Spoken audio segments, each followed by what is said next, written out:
بیوی کا مہر دینے سے پہلے اگر بیوی کا انتقال ہو جائے تو پھر اس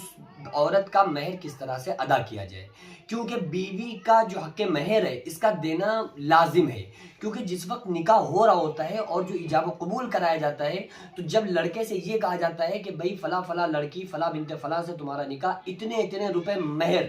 ایک معجل ہوتا ہے ایک مبجل ہوتا ہے، اگر معجل مطلب نقد کہ اسی وقت دیا جائے گا، مبجل مطلب ادھار، تو اگر وہ موجل ہوا ہے ادھار اگر نقد ہے تو اسی وقت دے دیا جائے گا، ادھار اگر ہے اور اس کے بعد بیوی کا انتقال ہو گیا تو اب اس کے اوپر وہ شوہر کے اوپر واجب ہے کہ اس کے مہر کا جو حق ہے اس کو ادا کیا جائے۔ اب وہ کیسے ادا کیا جائے گا، وہ کس کو دیا جائے گا، کیونکہ بیوی تو ہی نہیں۔ دیکھو یا تو شوہر دے اس کو، حق اس کا دے، اگر نہیں دے رہا ہے تو پھر بیوی خوش دلی سے معاف کرے، یعنی کہ وہ اپنے دل سے کہ بھائی کوئی مسئلہ نہیں ہے میرے شوہر یہ، لیکن شوہر کی نیت نہیں ہونی چاہیے کہ ہماری بیوی معاف کر دے، وہ یہ ایسا کچھ نہ سوچے، اس کے اوپر ایک قرض ہے، اس کے لیے ضروری ہے کہ بیوی کا حق ادا کرے،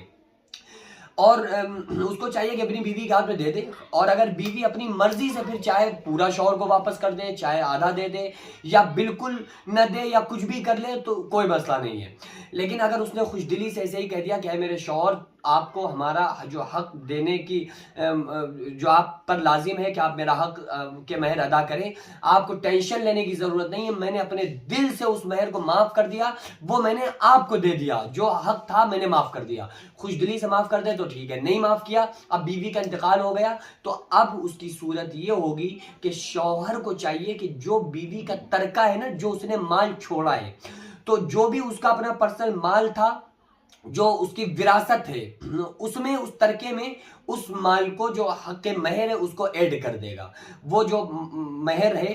بیوی کا وہ اس کے ترکے میں دے دے گا، اب وہ اس کا ترکہ جتنا جتنا جس کو ملنا ہوگا اس کے اولادوں کو، اولاد کو، بچوں کو، تو وہ اس کو مل جائے گا، اس میں پھر شوہر کا بھی حق ہو جائے گا، یعنی ترکے میں جو بیوی کا جو چھوڑا ہوا مال ہوتا ہے ترکہ، اس میں اگر بچے عورت کے ہیں تو پھر بیوی جو شوہر ہوگا اس کا چوتھائی حصہ ہوگا، اور اگر